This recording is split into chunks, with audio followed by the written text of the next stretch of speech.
Hello বন্ধুরা, আপনারা কি কখনো ভেবে দেখেছেন যে কিভাবে একটি ফার্মেসি শুরু করা যায়?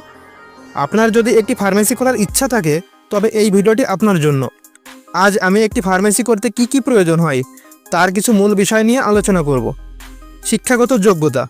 একটি ফার্মেসি খোলার জন্য সবচেয়ে গুরুত্বপূর্ণ হলো আপনার শিক্ষাগত যোগ্যতা। বাংলাদেশে ফার্মেসি খোলার জন্য বাংলাদেশে ফার্মেসি কাউন্সিল থেকে নিবন্ধিত ফার্মাসিস্ট হতে হবে। একটি ফার্মেসি পরিচালনা করার জন্য আপনার সি ক্যাটাগরি ফার্মাসিস্ট সার্টিফিকেট থাকা আবশ্যক। উপযুক্ত স্থান নির্বাচন।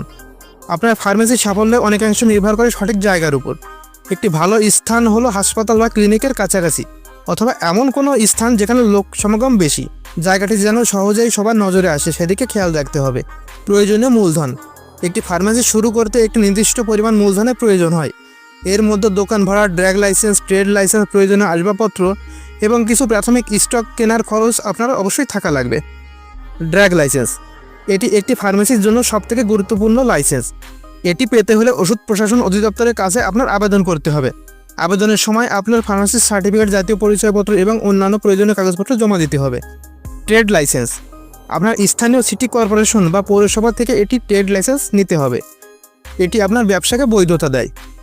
এর বাইরে টিন সার্টিফিকেট, ফার্মেসি প্রশংসাপত্র এবং ব্যাংক সলভেন্সি সার্টিফিকেটের মতো কিছু অতিরিক্ত কাগজপত্রের প্রয়োজন হতে পারে। এর পরের ধাপে আসে ফার্মেসি সাজানো। আপনার ফার্মেসিকে পরিষ্কার, পরিপাটি এবং সুসংগঠিত রাখতে হবে। ওষুধ রাখার জন্য ভালো মানের সেলফ, একটি কাউন্টার এবং তাপমাত্রা সংবেদনশীল ওষুধ রাখার জন্য একটি রেফ্রিজারেটর থাকা জরুরি। যদি ওষুধের স্টকের কথা বলি, শুরুতেই সব ধরনের ওষুধ না রেখে প্রথমে সাধারণত এবং বেশি প্রচলিত ওষুধগুলো স্টক করা ভালো।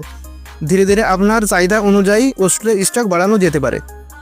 এগুলোর পাশাপাশি গুরুত্বপূর্ণ বিষয় হলো একটি ফার্মেসি শুরু করার জন্য শুধু সার্টিফিকেট থাকলেই হয় না, বরং এর পাশাপাশি কিছু প্র্যাকটিক্যাল অভিজ্ঞতার প্রয়োজন হয়।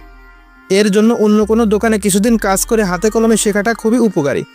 এতে আপনার কাস্টমারদের সঙ্গে কথা বলা, ওষুধ সাজানো, প্রেসক্রিপশন সলভ করা এবং স্থানীয়ভাবে কোন ওষুধগুলো চাহিদা কেমন সে সম্পর্কে একটি স্পষ্ট ধারণা আপনার অবশ্যই কাজে লাগবে। মনে রাখবেন, ফার্মেসি ব্যবসা কেবল একটি ব্যবসাই নয়, এটি একটি সেবা। সঠিক পথে এবং সততার সাথে কাজ করলে আপনি অবশ্যই সফল হবেন। যদি আপনার কোনো প্রশ্ন থেকে থাকে তাহলে অবশ্যই কমেন্ট বক্সে জানাতে পারেন। ধন্যবাদ।